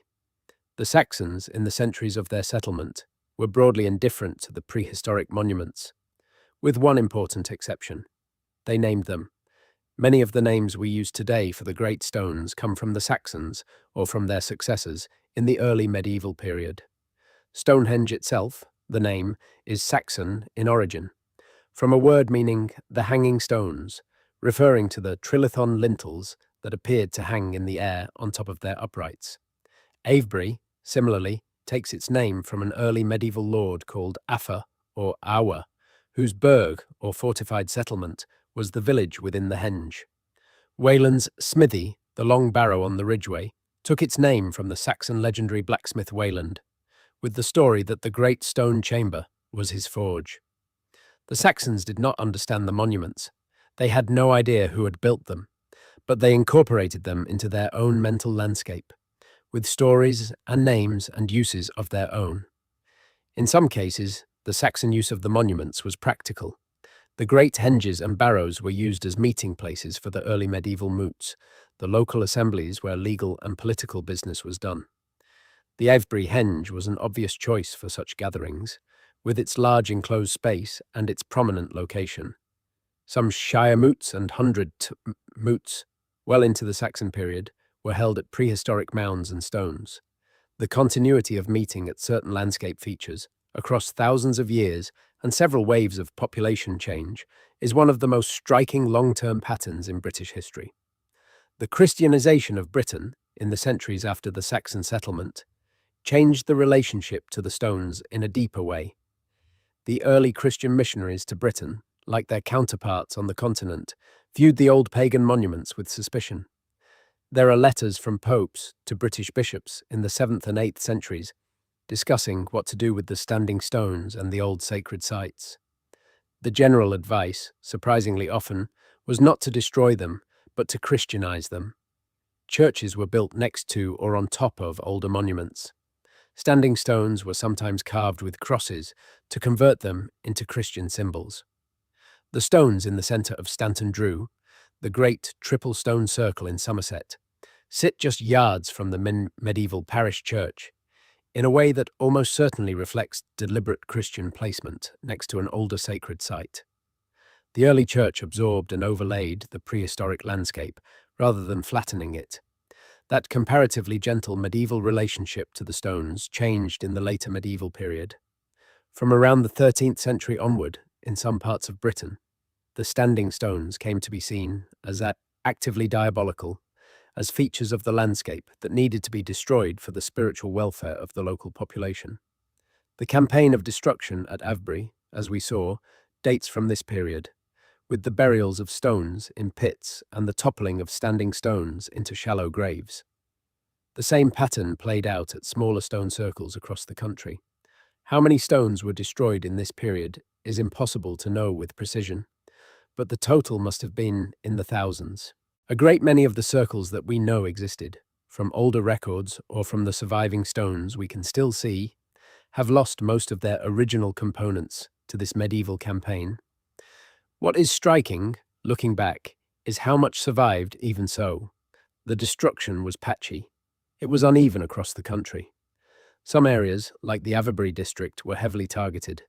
Other areas, like the high moors of Dartmoor and Bodmin, or the remote islands of Orkney and the Hebrides, were largely left alone, partly because the local clergy was less invested in the campaign, and partly because nobody had the labour or motivation to drag down a 40-ton stone in the middle of a heath that was used only for grazing sheep. The medieval destruction reduced the total number of standing stones in Britain substantially, but it did not come close to eliminating them. Most of the major monuments survived, in damaged but recognisable form, into the early modern period. The 18th century brought a new threat. Not religious destruction this time, but economic exploitation. The agricultural revolution of the 18th century brought enclosure, the conversion of common land into private farmland, and with enclosure came a need for building stone for walls, cottages, and roads. The great Sarsens, scattered across the Wiltshire Downs, which had been left lying around for centuries, suddenly had economic value. They were broken up with fire and water, as we saw at Avebury, and used to build the new walls and the new farms. The same thing happened on a smaller scale across the country, wherever standing stones happened to be made of useful building material. Many of the Cornish circles lost stones to local building projects in this period. Stones from the avenues at Avebury and from the outer ring at Stonehenge were broken up and removed.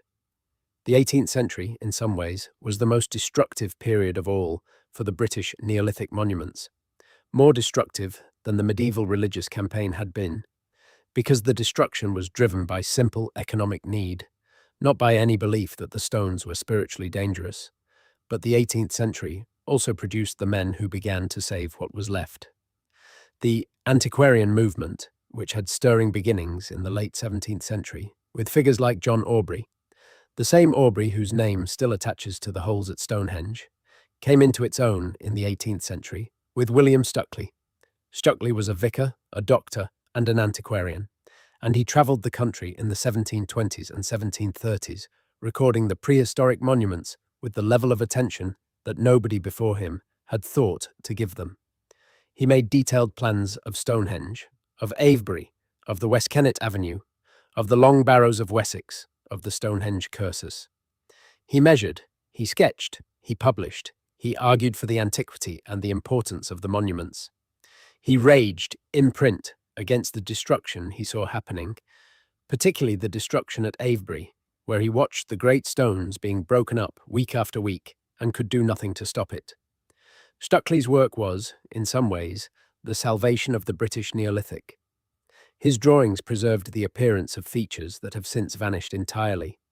His arguments for the importance of the sites planted a seed that over the next century slowly grew into a national consciousness that these monuments mattered.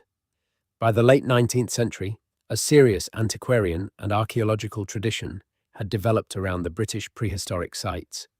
Sir John Lubbock, the first to use the term Neolithic in 1865, was instrumental in pushing for legal protection of ancient monuments.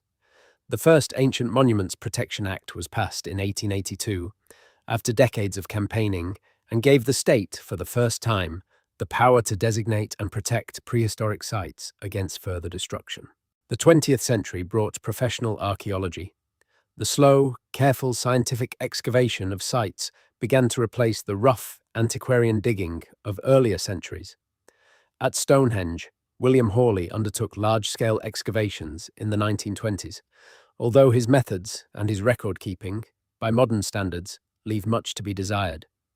At Avebury, Alexander Keiler, as we saw, undertook the great restoration of the 1930s, lifting the buried stones back to the surface and resetting them in their original positions, while marking the lost stones with concrete pillars. At Maiden Castle in Dorset, Mortimer Wheeler ran one of the great training excavations of British archaeology in the 1930s, although Maiden Castle is Iron Age rather than Neolithic. At the West Kennet Long Barrow, Stuart Piggott in the 1950s undertook the most careful Neolithic excavation that had ever been done in Britain, recovering the layered history of the tomb's use over its 1,000-year active life. The second half of the 20th century saw a slow transformation of how the Neolithic monuments were understood. Two technological revolutions changed everything. The first was radiocarbon dating, developed in the late 1940s, which for the first time allowed archaeologists to put absolute dates on prehistoric materials. Before radiocarbon, the dating of prehistoric monuments was a matter of guesswork, based on relative chronology and the cross-dating of pottery styles. After radiocarbon, it became possible to say, with growing precision, exactly how old the various phases of Stonehenge were, when the Aubrey holes had been dug, when the long barrows had been sealed, when the stone circles had gone up. The whole picture sharpened. The dates pushed back further than anyone had previously believed. The early phases of Stonehenge turned out to be older than people had assumed. The Orkney monuments turned out to be older still. The chronology of the British Neolithic, which had been a matter of educated guessing, became a matter of measurement. The second revolution was geophysics. Ground-penetrating radar, magnetometry, and resistivity surveys, developed and refined through the second half of the 20th century, allowed archaeologists, for the first time, to see what was buried under the ground without digging. The Stonehenge landscape, in particular, has been surveyed with these techniques in extraordinary detail over the last 20 years. The results have been transformative. What looked, from the surface, like a relatively open landscape with the famous stones in the middle, turned out to be packed with buried structures, pits, post holes, trackways, long barrows that had been levelled by ploughing, whole circuits of buried features that nobody had previously suspected. The Stonehenge Hidden Landscapes project, which ran in the early 21st century, has revealed that the area around Stonehenge contains many times more prehistoric features than were known from previous surveys. The monument is not isolated. It is the centre of a dense, layered ceremonial landscape that we are only now beginning to map in full. The same revolution has been happening across the country. New discoveries are being made every year. New stone circles are being identified from satellite imagery and ground surveys. New chambered tombs are being recognized in landscapes that were thought to be empty. The picture of Neolithic Britain that is being assembled now with the new tools is denser, more interconnected, and more complex than anything that 19th century antiquarians or even 20th century archaeologists could have imagined. And yet, with all of this work, with all of the new techniques, with all of the new discoveries, the central question remains: why did they do it? Why did a small population of farmers on a cool, wet island at the edge of the European world spend 1,000 years moving stones around on a scale that nobody else in the continent was matching? What were they trying to say with their rings and their alignments and their carved spirals and their massive solitary stones in empty fields? We do not know.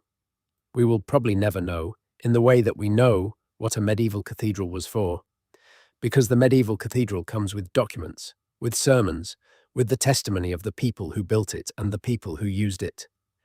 The Neolithic monuments have no such testimony. They are silent. They speak only through their forms, through their orientations, through the patterns of bones and pots and stones that were buried with them. We can guess. We can make educated, archaeologically informed guesses, but we cannot know. What we can say, with growing confidence, is what the monuments did, even if not what they meant. They were astronomical. They tracked the sun, the moon, and possibly the stars. They were communal. They were built by gatherings of people working together, probably across long periods of time, probably involving travel from distant parts of the island. They were funerary. Many of them contained or were associated with the bones of the dead. They were durable. They were built deliberately to last for a long time. And they were networked. The same architectural language, the same carvings, the same alignments, the same general types of monument appear across the entire island and beyond, suggesting a culture that was, in some real sense, unified, even if it had no central authority and no written records. These are 5 things we can say. None of them tells us exactly what the stones were for, but together they suggest something. They suggest a society that, in the absence of cities and writing, used stone monuments as a way of being a society. The monuments were the things that made the scattered farming communities of Neolithic Britain into a single people. The monuments were the shared memory, the shared calendar, the shared sacred geography, the shared technology of belonging. To build a stone circle was, in some sense, to participate in being Neolithic British. To return to the circle, year after year, generation after generation, was to be part of a tradition. When the tradition ended, around 4,000 years ago, what ended was not just the building. What ended was the people, the society, the way of being that the monuments had made possible.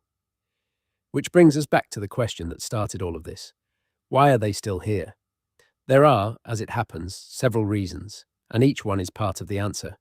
The first reason is the simplest. They are made of stone. Stone, especially the kinds of stone that the Neolithic builders chose, lasts. The Sarsens of Wessex are among the hardest sedimentary rocks in Europe, harder than the marble the Greeks used for the Parthenon. The granite of the Cornish and Devon moors is harder still. The Orkney sandstone, while softer, is in a climate that has, over the millennia, weathered it slowly, with little of the freeze-thaw cycling that would shatter a stone in a continental climate. The materials were chosen, in many cases, for their durability. They have been durable. The second reason is the geography. Britain is an island. It has not, since the Neolithic ended, been the site of the massive, repeated, large-scale construction that would have flattened the old monuments. There were no Roman-style cities here on the scale of, say, the cities of Roman Gaul, that would have absorbed the prehistoric stone for building material. There were no medieval imperial capitals that would have pulled all the local stone toward themselves. The destruction that did occur, the medieval campaigns and the 18th century stonebreaking, was patchy and limited. Most of the country, most of the time, had no particular reason to interfere with the old stones, and so it did not. The third reason is more cultural. The British have, for a long time now, had a particular relationship to the deep past of the island. The antiquarian tradition, the Romantic movement, the Victorian fascination with Druids and pre-Roman Britain, the modern interest in heritage, have all worked, in different ways, to value and preserve the prehistoric monuments. The legal protection of ancient sites, which began in 1882, has been gradually strengthened over the last century and a half, to the point where today the major Neolithic monuments are among the most protected pieces of land in the country. You cannot dig at Stonehenge without a license.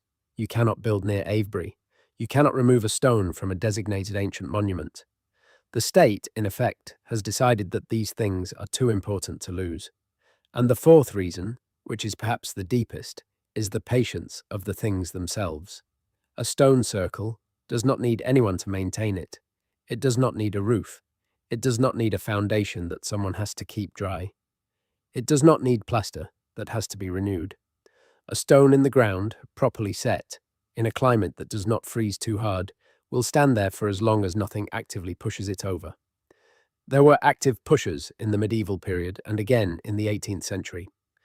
But there has been no active pushing for a long time now, and as long as no one starts pushing again, the stones will stay where they are, year after year, century after century, with the same wind blowing through them, with the same rain falling on them, with the same sun rising and setting over them, doing exactly what they were built to do. There is a thought that comes to mind sometimes when you stand at one of these places. At Avebury, on a quiet weekday morning, before the tourist coaches have arrived, with the wind moving through the grass and the great sarsens throwing their long shadows. At Castlerig in the autumn, with the fells dark behind the circle and the rain just starting. At Callanish in the long northern dusk, with the moon coming up over the southern hills. At Stonehenge from the path, with the great trilithons silhouetted against the sky. The thought is this: the people who built these monuments are gone, their language is gone, their names are gone. Their gods, whatever they were, are gone. The empires that came after them have come and gone too. The Romans and the Saxons and the Normans and the Tudors and the Victorians. Every name that has ever been given to this land has come and gone, and is still going. But the stones are here. They are still here. They were here before any of these names, and they will probably be here after all of them. 5,000 years from now, if there is anyone left to walk these landscapes, the stones will, in all likelihood, still be there. Some of them will have fallen. Some of them, perhaps most of them, will still be standing. The same alignments will still work. The same midwinter sunset will still fall down the passage of Maeshowe and onto the back wall of the chamber, just as it has done for 50 centuries, and as it will do for 50 more.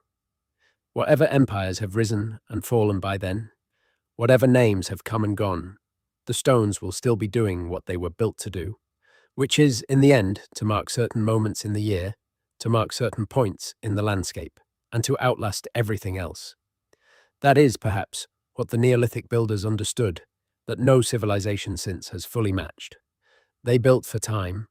They built without thinking of fashion, of taste, of any of the things that make later architecture date itself. They built simply to put a stone in the ground in a particular spot, in a particular relation to the sun and the moon and the other stones, and to have it stay there. They had a relationship with time that lasted on a different scale than ours does. They thought, you might say, in millennia. Now, here is the question that I want to leave you with at the end of this. The Neolithic British built things that have outlasted every name this island has been given. What are we building today that will still be standing in 5,000 years? Anything. Not pyramids, not cathedrals. Almost everything we make today is engineered to be replaced within decades. The motorways will be gone, washed out and overgrown. The skyscrapers will be rubble. The cars will be scrap. The phones we hold in our hands will have decayed into chemical residue. But somewhere on the chalk of Salisbury Plain, the trilithons will still be standing. Somewhere on the heath above the locks of Orkney, the ring of Brodgar will still be standing.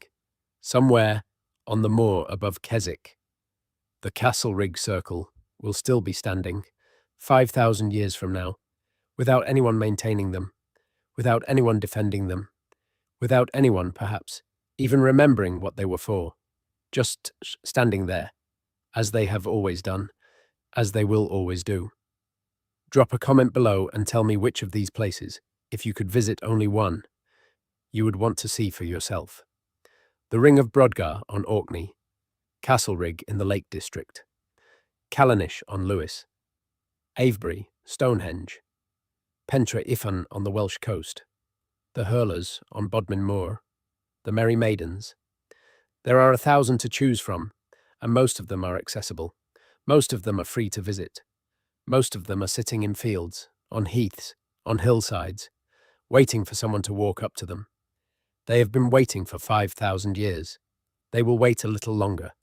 If this kind of slow, deep, long-form documentary is what you came to this channel for, the most important thing you can do for me is hit the subscribe button if you have not already, leave a like on the video, and share it with somebody else who would care about these stones.